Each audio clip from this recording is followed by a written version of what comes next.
But before we get into those words, I want to first go back and look at a couple more instructions about what they were to do with the manna. So let's open up our Bibles to Exodus chapter 16 once again.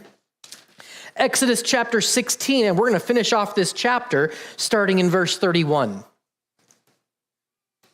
Exodus 16, verse 31 says, "And the house of Israel called its name manna."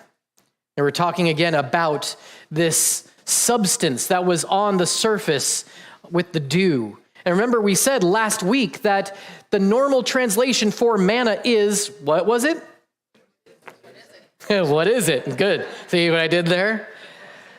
What is it? But does anybody remember what we saw in Jewish teaching about how that should be translated?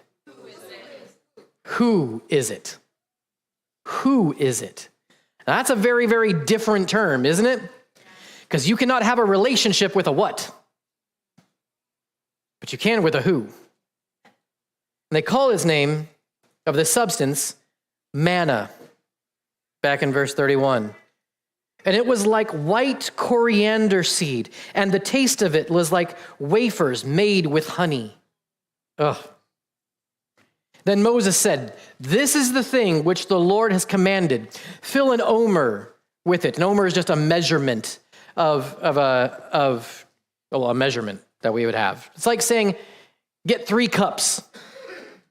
An omer was their form of measurement. "To be kept for your generations, that they may see the bread with which I fed you in the wilderness, and when I brought you out of the land of Egypt."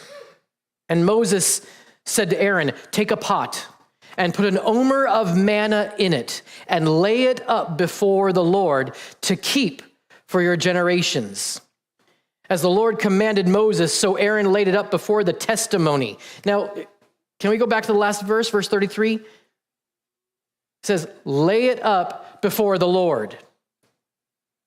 And then here it says, "Lay it up before the testimony to be kept." What is he talking about? He's talking about the Ark of the Covenant.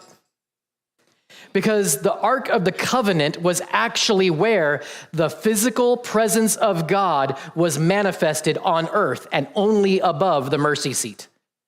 So to lay it before the Lord was to lay it before the mercy seat. And the testimony, the Ark of the Covenant, is also called the Ark of the Testimony.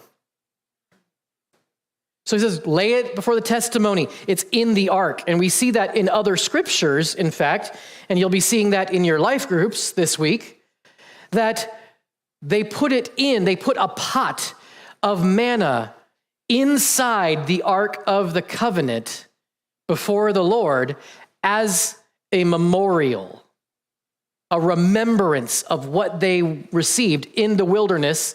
And look what it says in verse 35. "And the children of Israel ate manna 40 years. Did you realize they ate manna that long? Every day for 40 years. In the morning, they had it. That's why eventually they became tired of it. But how can we get tired of the blessing of the Lord? And then again, I apologize, Mandy, the verse 35, let's finish it off. "And they ate manna until they came to the border of the land of Canaan. As soon as they crossed over into the promised land, the manna ceased, because now they're in the promised land of God, where God was going to be their source in their land. But all the time that they were in the wilderness, they ate manna in the morning. And they said, take a pot of this and put it in the ark. And it's going to be a memorial, a remembrance of how I have provided for you in the wilderness. This bread from heaven that I've provided for you every single day. And it's actually amazing in this context. I believe it's here in this chapter that the Lord reveals to them, and they say that man shall not live by bread alone. but by every word that proceeds from the mouth of God. And that's in context to the manna. I'll let you find that.